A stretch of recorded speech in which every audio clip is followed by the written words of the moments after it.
Доброго дня, дорогі друзі! З вами канал Мотолайф. В цьому відео я буду розказувати, що я заказав на КПР.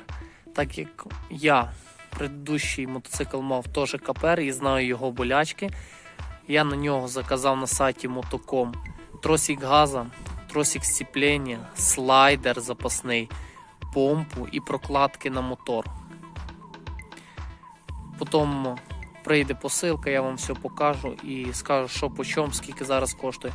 Так як, наприклад, проблема з мотором NBF2 це з помпою, тому треба на запас мати по-любому помпу, так як у мене був горький опит з тим. І коли помпу був шукав, не було ніде її в наявності. І так, посилочка приїхала з Мотоком. Неожиданно, звісно, але дивіться, що нам Мотоком дав. Накладну. Ціна, дата, всі суми. Печатка. І так, пробіжимося. Отак у нас все упаковано. Так, це в нас виходить прокладка кришки водяного насоса. Ціна 7 гривень 5 копійок. Одна штука. Є в наявності. Далі йдемо.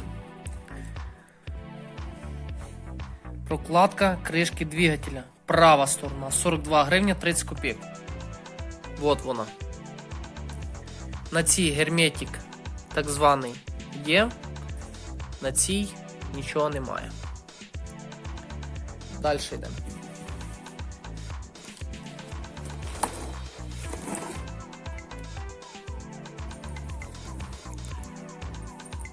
Тросик газа з роздвоєнням. Дві пімпочки. Я ніколи троси газа не міняв на прошлому мотоциклі, але на всякий випадок його взяв.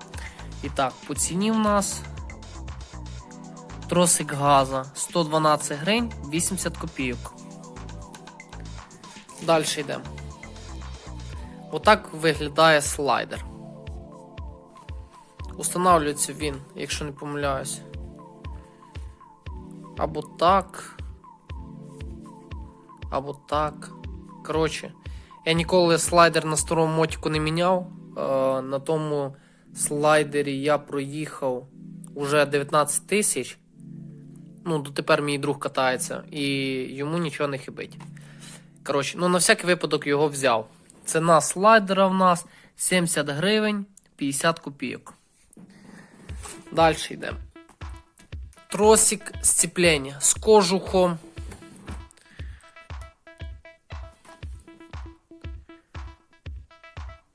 Усьо є. Якщо ви дивились прошлі відео, я тросик ставив від вайпера. Цієї металічної пружинки немає. Тому я тросик проводив не через двигатель, бо через двигатель вона би грілася і мені би тут пропалило. Так, це в нас є.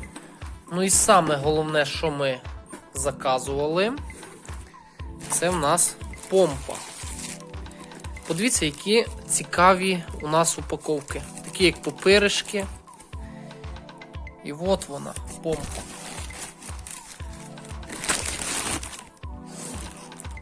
Нагадую, помпа в нас коштує 564 гривні. Далі.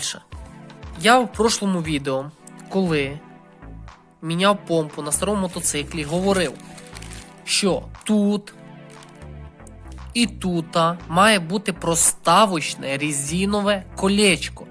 Їх в комплекті до неї немає. Тобто, якщо ви будете з часу міняти в себе помпу, і ваші колечка, як у мене прошлого разу, будуть хороші, ви поставите їх на нову.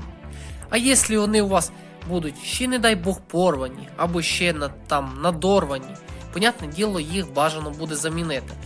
Тому вам пряма дорога на авторинок. І там будете шукати. Ну, упаковочки досить інтересні, можна щось зберігати. Такі дві упаковочки. І коробочка. І так, повна стоїмость вийшла 595 гривень 35 копійок.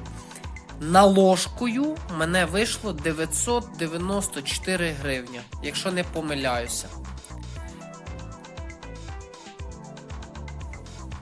І так, дорогі друзі, ви бачили, як воно приїхало, як воно було упаковано, скільки воно коштувало. Всім дякую за перегляд, ставте лайки, підписуйтесь на канал, рекламуйте своїм друзям, давайте доб'ємо на каналі 700 підписчиків. Всім дякую.